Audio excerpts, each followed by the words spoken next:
10واں باب ان تابعین کا بیان جو اہل طریقت کے امام ہوئے ہیں۔ ان سب میں سے مقدم و محترم حضرت اویس قرنی رضی اللہ تعالی عنہ ہیں۔ وہ مشائخ تصوف کے اہل کبار سے ہوئے ہیں اور رسول خدا صلی اللہ علیہ وسلم کے زمانے میں تھے، مگر 2 اسباب سے حضرت صلی اللہ علیہ وسلم کی زیارت نہ کر سکے۔ پہلا سبب تو یہ تھا کہ حضور صلی اللہ علیہ وسلم کے دیدار سے ہیبت اور رقت ان پر طاری ہوگی اور اس سے کہیں ہلاک نہ ہو جائیں، اور دوسرا یہ کہ اپنی والدہ کی حق خدمت کی بجا آوری مقصود تھی، جس میں غیر حاضری سے خلل پڑتا تھا۔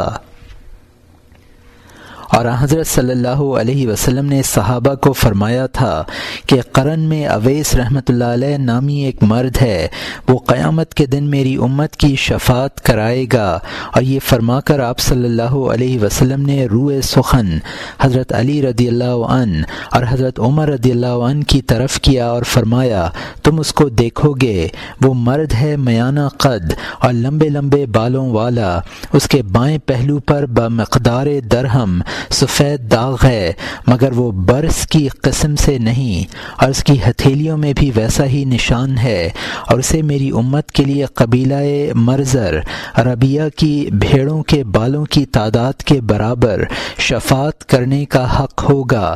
جب تم اس سے ملاقات کرو گے تو میرا سلام کہنا اور کہنا کہ میری امت کے حق میں دعا کریں۔ حضرت صلی اللہ علیہ وسلم کی وفات کے بعد حضرت عمر رضی اللہ عنہ نے خطبے میں ارشاد فرمایا، اے اہل نجد کھڑے ہو جاؤ۔ وہ کھڑے ہو گئے تو آپ نے فرمایا کہ تم میں سے کوئی شخص قرن سے ہے؟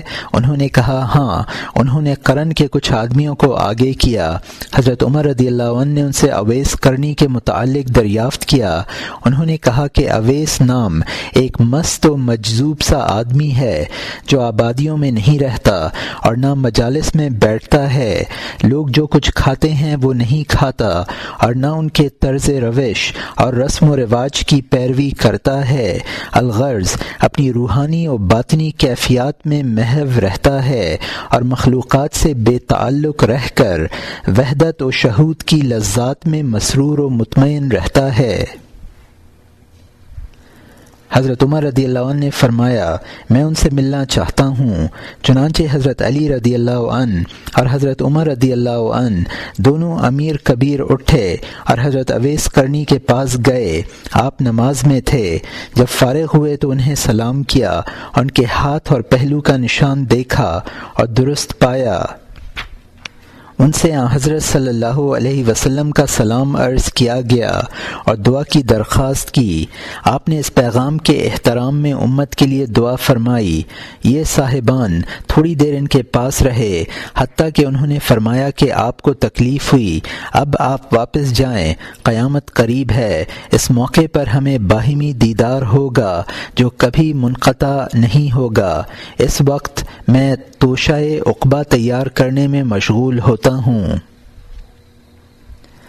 ملاقات سے فارغ ہو کر وہ ذکر و عبادت میں محو ہو گئے۔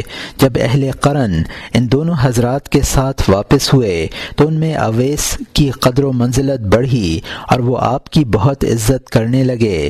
بعد ازاں آپ اس جگہ سے کوفہ تشریف لے گئے اور حرم بن حبان نے آپ کو ایک مرتبہ دیکھا، حتیٰ کہ آپ امیر المومنین علی رضی اللہ عنہ بن ابی طالب کی طرف سے کفار کے ساتھ جہاد کرتے رہے اور جنگ صفین میں شہید ہوئے۔ آپ کے فضائل و صفات کا احاطہ اور صفات کا احاطہ نہیں کیا جا سکتا، اور آپ سچے عاشقان رسول صلی اللہ علیہ وسلم سے تھے۔ آپ سے روایت ہے کہ آپ نے فرمایا، السلامۃ فی الواحدہ، یعنی سلامتی تنہائی میں ہے اور یہ فتنوں سے حفاظت کا موجب ہے۔ خلاصہ کلام یہ ہے کہ جو موحد ہوتا ہے وہ اگرچہ مخلوقات سے صحبت اختیار کرے، لیکن اس کی مجلس آرائی بھی اس کی وحدت میں مخل نہیں ہوتی۔ بس لوگوں سے علیحدہ ہونا فہم توحید اور محبت الہی کے بغیر ممکن نہیں، اور جس کا رشتہ محبت اللہ تعالی سے مضبوط ہو اور بظاہر لوگوں سے میل جول رکھتا ہو تو اس کو یہ میل جول نقصان نہیں دیتا، اس لیے کہ وحدت ایک صاف باطن اور پاکیزہ سیرت انسان کی صفت ہے، اور اللہ تعالی فرماتا ہے کہ الیس اللہ بکاف عبدہ، یعنی کیا اللہ تعالیٰ اپنے بندے کے لیے کافی نہیں ہے؟ اور انہی میں سے حرم بن حبان رضی اللہ عنہ ہوئے ہیں۔ آپ بزرگان طریقت میں سے ہیں اور معاملت میں نصیب کامل رکھتے ہیں۔ آپ نے صحابہ کرام کی صحبت اختیار کی اور حضرت اویس رحمۃ اللہ علیہ کی زیارت کا قصد کیا۔ قرن میں تشریف لے گئے، مگر حضرت اویس وہاں سے کوفہ کی طرف چلے گئے تھے۔ آپ واپس مکہ معظمہ تشریف لائے اور وہاں سے پتہ چلا کہ وہ کوفہ میں ہیں۔ آپ کوفہ میں آئے تو وہاں انہیں موجود نہ پایا، عرصہ دراز تک وہاں مقیم رہے۔ جب آپ نے بصرہ کی طرف جانا چاہا تو راستے میں فرات کے کنارے حضرت اویس رحمۃ اللہ علیہ کی زیارت سے مشرف ہوئے۔ حضرت اویس قرنی گودڑی پہنے ہوئے وضو کر رہے تھے۔ حضرت حرم بن حبان رضی اللہ عنہ آگے بڑھے اور سلام عرض کی۔ آپ نے فرمایا، اے ابن حبان، وعلیکم السلام۔ حرم بن حبان رضی اللہ عنہ نے فرمایا کہ آپ نے مجھے کیسے پہچان لیا کہ میں حرم ہوں؟ آپ نے فرمایا، میری روح نے تیری روح کی شناخت کر لی ہے۔ یہ حضرت تھوڑی دیر بیٹھے گفتگو کرتے رہے اور پھر آپ نے حضرت حرم کو رخصت کر دیا۔ حرم بن حبان فرماتے ہیں کہ آپ نے میرے ساتھ امیرین یعنی حضرت علی رضی اللہ عنہ اور حضرت عمر رضی اللہ عنہ سے زیادہ باتیں کیں۔ آپ نے فرمایا کہ امیرین مذکور روایت کرتے ہیں کہ حضرت صلی اللہ علیہ وسلم نے فرمایا کہ مسلمانوں کے تمام اعمال نیت پر مبنی ہے اور ہر شخص وہی پائے گا جس کے لیے اس نے نیت کی ہے۔ بس جس شخص کی نیت خالصتاً اللہ تعالی اور اس کے رسول صلی اللہ علیہ وسلم کی طرف ہے، اور جس شخص کی ہجرت دنیاوی مفادات و اغراض یا کسی عورت سے نکاح کرنے کے مقصد سے ہے تو اس کی ہجرت انہی چیزوں کی طرف ہے۔ اور حقیقت میں جو لوگ فانی و صفت ہوتے ہیں اور حصول رضائے الہی میں محو رہتے ہیں وہ حقیقی معنوں میں بزرگ ہوتے ہیں۔ اس لیے جو لوگ حوائج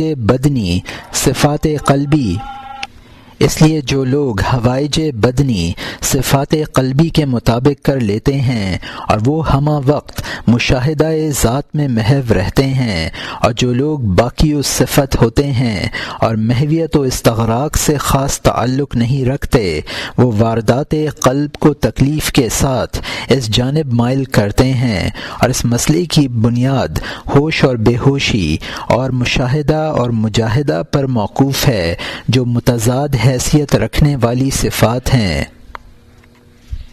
پھر اسی گروہ میں سے یگانہ روزگار حضرت ابو علی حسن بصری رحمۃ اللہ علیہ ہیں۔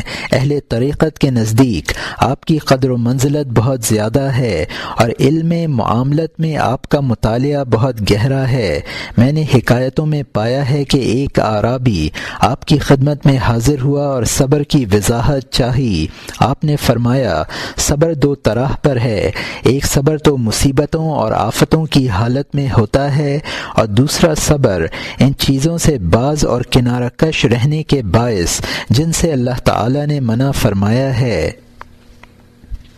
یہ سن کر اعرابی نے کہا، بخدا تو سچا زاہد ہے اور میں نے تجھ سے بڑھ کر کوئی زاہد نہیں دیکھا اور نہ تجھ سے بڑھ کر کوئی صابر دیکھا ہے۔ آپ نے فرمایا، اے اعرابی، میرا زہد سب کا سب رغبت ہے اور میرا صبر جزا۔ اعرابی نے کہا، میرا اعتقاد متذبذب ہو گیا ہے مذبذب ہو گیا ہے، آپ اس کی تفسیر فرمائیں۔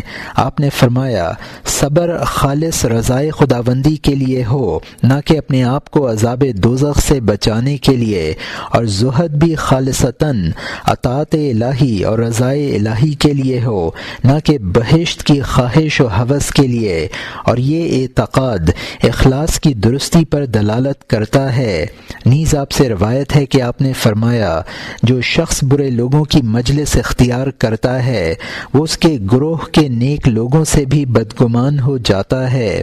پس اگر کوئی شخص گمراہ شریر لوگوں کی مجلس اختیار کرے اور ان سے محبت کرے تو یہ خود اس کی شرارت نفس ہے، ورنہ اگر اس میں نیکی اور بھلائی کا مادہ ہوتا تو وہ بدوں کی صحبت سے محتاط و کنارہ کش ہو کر نیکوں کی صحبت اختیار کرتا۔ پس ہر ایک کی علامت اس کی اپنی ذات میں ہے، اس لیے کہ اس نے نالائق اور غیر جنس کی صحبت اختیار کی، اور جو لوگ نیک لوگوں کے منکر ہیں وہ خدا کے حقوق میں سے رذیل ترین اور شریر ترین شمار کیے گئے ہیں، اور اس کی وجہ یہ ہے کہ ان کی مجلس شریروں اور رذیلوں سے رہی ہے، یا پھر وہ اپنی خواہشات نہ پا کر ان کے منکر ہوئے ہیں، یا وہ نیکوں کی پیروی کرنے کا جذبہ نہیں رکھتے تھے، اور پھر انہیں ان فاسق و فاجر لوگوں سے رابطہ ہوگا، یا وہ نیکوں کی پیروی کا جذبہ نہیں رکھتے تھے، یا پھر انہیں ان فاسق و فاجر لوگوں سے رابطہ ہوگا جو اہل اللہ کو اچھا نہیں سمجھتے۔ اے طالب صادق، تیرے لیے ضروری ہے کہ تو نیک اور متقی صوفیوں کی مجلس اختیار کرے اور طریق عمل کی پیروی کرے، کیونکہ اسی میں بہت سی برکتیں اور سخاوتیں ہیں۔ پھر اسی گروہ میں سے سعید بن المسیب رحمۃ اللہ علیہ ہیں، آپ کی شان بہت بڑی ہے، وہ مرتبہ بہت بلند ہے، آپ اپنی قوم کے پیشوا اور جمیل الصدر تھے، تفسیر، حدیث، توحید، فقہ، نعت، شعر اور حقائق تصوف میں آپ کے مناقب و فضائل بہت زیادہ ہیں۔ کہتے ہیں کہ آپ بظاہر عیار مرد ہیں اور باطن میں ایک پارسا اور آشنائے رموز تصوف و حقیقت، اور یہ طریقہ بہت قابل تعریف ہے کیونکہ انسانی مخلوقات کی خلل اندازی سے محفوظ رہتا ہے، اور اس موضوع پر آپ سب مشائخ کے نزدیک بلند مرتبہ اور قابل احترام رہے۔ آپ سے روایت ہے کہ آپ نے فرمایا اپنے دین و اعتقاد کے سلامت رہنے کے ساتھ تو تھوڑی دنیا کے ہونے سے راضی رہ، جیسا کہ لوگ اپنا دین کھو دینے کے ساتھ دنیا کی کثرت سے راضی ہوتے ہیں۔ پس خدا کے دوستوں کی حقیقی رضا و خوشنودی اللہ تعالیٰ کی رضامندی چاہتا ہے، اور ذکر و عبادت بہتر ہے ان اسباب دنیاوی سے جو غفلت و لادینی وابستہ کر دیں۔ اگر کوئی شخص غفلت و معصیت میں مبتلا ہو لیکن ظاہر سے عیش و عشرت کی زندگی بسر کر رہا ہو تو وہ عیش و عشرت اس کے لیے ذلت و خواری کا موجب ہے، اور حقیقت میں تھوڑی دنیا کے ساتھ خدا کی رضا کا طالب رہنا دنیا کی زیادتی اور خدا کی خلاف مرضی چلنے سے بہتر ہے۔ اور آپ سے روایت ہے کہ آپ مکہ معظمہ میں بیٹھے ہوئے تھے کہ آپ کے پاس ایک آدمی آیا اور اس نے عرض کی کہ مجھے وہ حلال بتائیے جس میں کوئی حرام کا عنصر نہیں، اور وہ حرام بتائیے جس میں حلال نہیں۔ آپ نے فرمایا ذکر اللہ تعالی حلال لیس فیہ حرام وذکر غیرہ حرام لیس فیہ حلال، لیس فیہ حلال، یعنی اللہ تعالیٰ کا ذکر وہ حلال ہے جس میں کوئی حرام نہیں، اور غیر اللہ کا ذکر وہ حرام ہے جس میں حلال نہیں۔ اور یہ عقیدہ توحید کی حقیقت و ماہیت ہے اور عشق الہی کی انتہا ہے۔ اللہ تعالیٰ کے ذکر میں اطمینان و نجات ہے، اور غیر اللہ کی محویت و وابستگی پریشانی اور تباہی کا موجب ہے۔ واللہ العین لذکری۔